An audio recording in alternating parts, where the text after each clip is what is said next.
It is that time of year where superhero movies are finally back in effect, and your boy just recently went and saw a doubleheader, Superman and Fantastic Four. I know it's been a little while since I posted, but you didn't really think I was going to let these two pivotal movies for their respective brands just go by without me talking about them, did you? I hope not. Let's hop into the first one I saw, which was Superman. Now, I was extremely excited for this Superman movie. It's been a while since we've gotten a theatrically released DC film. It's been years since everyone on the internet's been talking about this whole universe reboot and the James Gunn, Peter Safran takeover. I was just really anxious and ready to see what was going to be in this new film, what the new world was going to look like, and most importantly, how was our new Superman going to be? Superman had pep in his step. He was energetic. He was new to the job, and it definitely felt that way. Superman was great. I like the actor that played him. As cool as it is to have big name actors play these characters, it's also cool for a relative newcomer to come in and just kill the role. I like this version of Lois Lane. Now, all versions of Lois Lane, she's going to be a go-getter. She's going to be intelligent, really good at her job, and just a hard-nosed reporter. And they had those elements here, but I like that they added the bit of her just also not being quite so sure of herself, being a little untrusting of Clark, even though they've been dating for a little while. And I like how her biggest asset, which is her drive to get the truth, also kind of was her worst enemy in this as well. She was in her head a lot. She didn't know what to think, which led to a little bit of conflict between her and Clark. I thought this was a really interesting take on the character of Jimmy Olsen as well. Honestly, this might be my favorite on-screen Jimmy Olsen.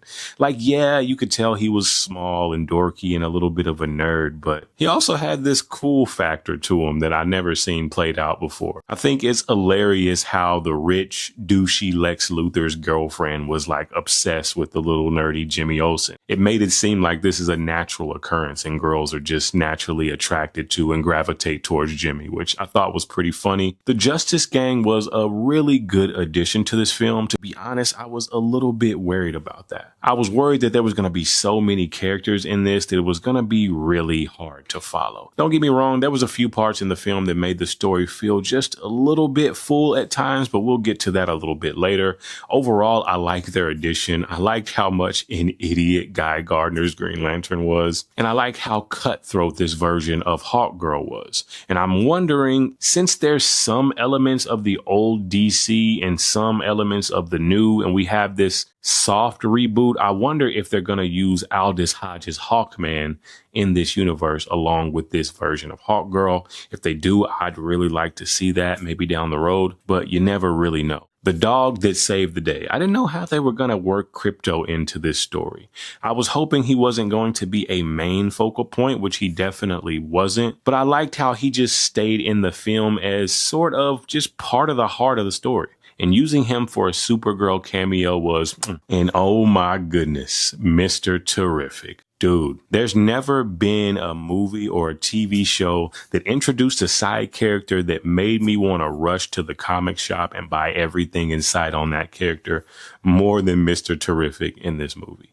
Now, I've seen Mr. Terrific here and there pop up in some animated stuff. And obviously, if you've been on my channel for a while, I started my channel talking about the CW Arrowverse shows. So I've seen him. I know of him a little bit, but man, he was a badass in this movie. He stole the show. He wasn't just brought in and tossed to the side. He was an integral part in helping Clark save the world. He was great with the tech. He was extremely intelligent. He could fight. I mean, he was damn near looking like Bruce Wayne in this movie. In terms of the Justice League or Justice Gang group that we have right now, I could definitely see him being more of the cerebral leader of this current group. And before we talk about the story a little bit, let's talk about the last main character in this, Lex Luthor. Dude, this is what I've been waiting on in terms of Lex. I thought this was a perfect blend of the old and the new. He wasn't super physically imposing like that 90s era businessman version of Lex, but he also wasn't like the Man of Steel version of Lex either. I thought it was a nice blend of the two. He had everything I was looking for in a Lex Luthor: intelligence, arrogance, swag, and just being a overall hater. I hate the way that you walk, the way that you talk. I hate the way that you dress. He's a superb hater. Honestly, you can't really ask for much more out of a Lex Luthor. I thought he did a really good job playing the character. There was a few goofy, cheesy moments with him here and there, but overall, thought it was really good. Now let's talk about the story. Now, overall, I really enjoyed this movie a lot, but there were times where I thought the story was a little bit overstuffed. On a positive note, it did a lot of things that I didn't expect, especially taking that element of Superman being sort of like out of his jurisdiction, so to speak, kind of taking that Captain America Civil War approach, highlighting the fact that even if it wasn't his intention to speak for America, him being who he is and doing what he does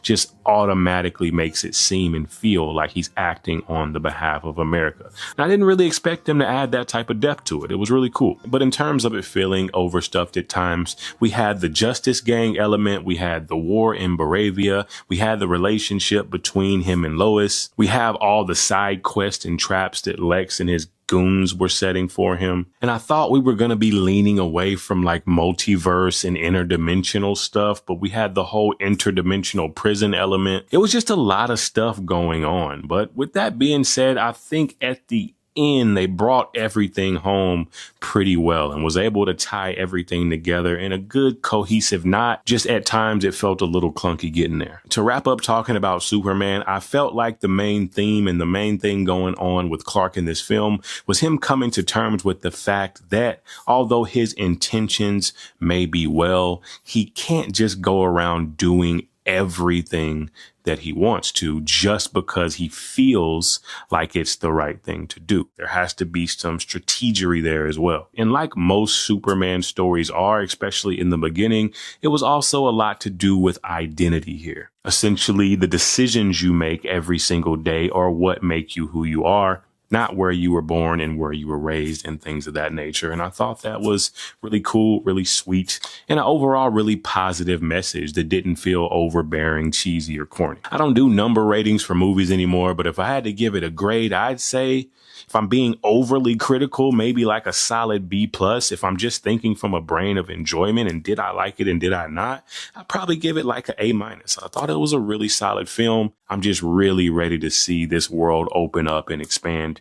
And I think they're going to do a good job with that. But anyways, on to the next. So the Fantastic Four. Now, I've been waiting on this movie as well, but I can't say I was quite as excited to see it, just simply because we've just had so many offerings of the Fantastic Four. And although the Silver Surfer one from back in the day holds a special place in my heart, most of the Fantastic Four movies we've seen have not been very good. Let's get into the characters a little bit because they took some different routes with the characters that was honestly very appreciated. So first off, the smartest man in the universe, or at least one of them, Reed Richards. I thought this was a really great take on Reed Richards. No shade, no knock at the older early 2000s versions of Reed Richards. It made his intelligence feel less like a skill and a superpower and more like a gimmick. But here, I really love how they portrayed his intelligence. Like, he was clearly always 2, 3, 4 steps ahead.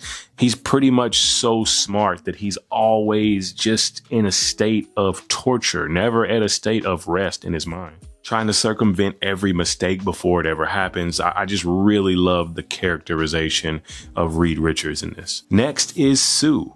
I like Sue in this film as well. In the early 2000s film, she was pretty much just like comic relief. There was tons of scenes where she would just randomly end up nude. It was just riddled with early 2000s humor that just didn't really do her character much justice.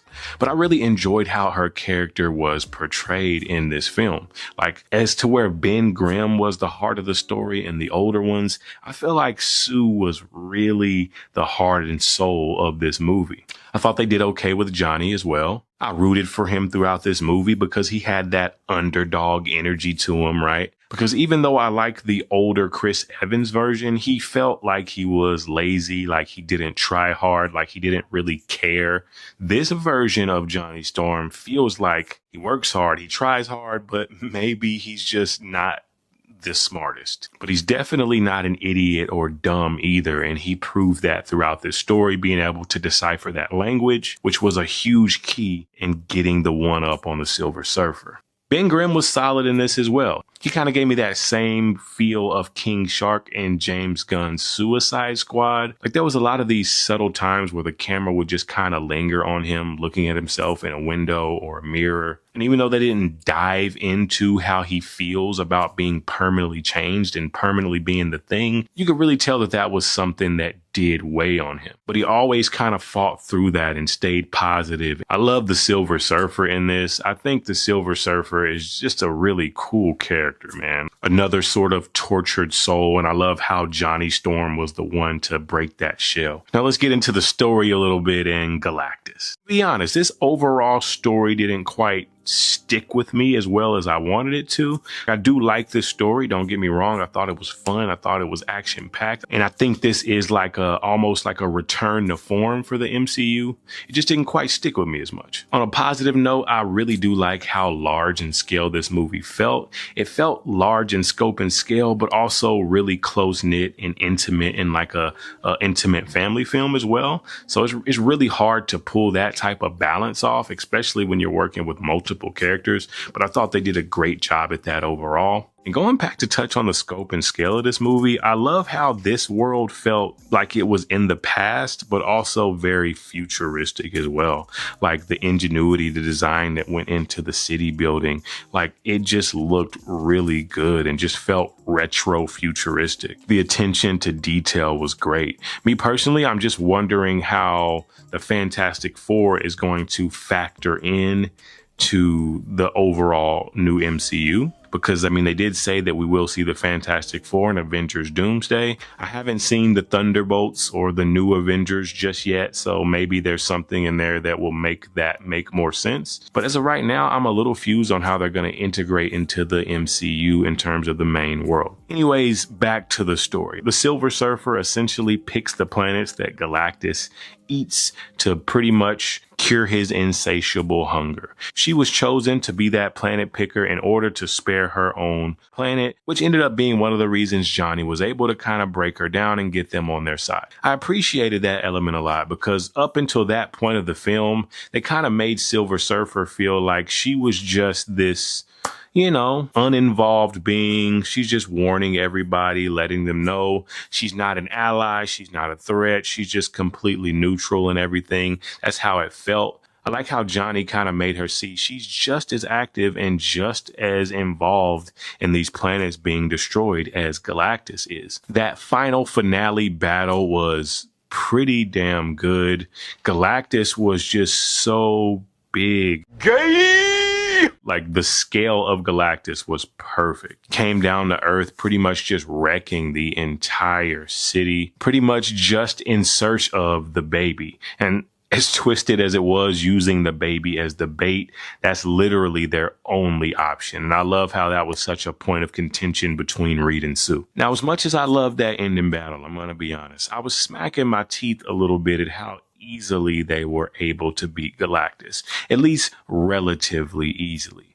I know Sue's an underrated and powerful character, but she was just able to kind of just push him away. And I guess they were playing into that whole, you know, power of the mother thing where there's like been moms who've been able to like lift cars in order to save their kids. Like I understand, I get the metaphor.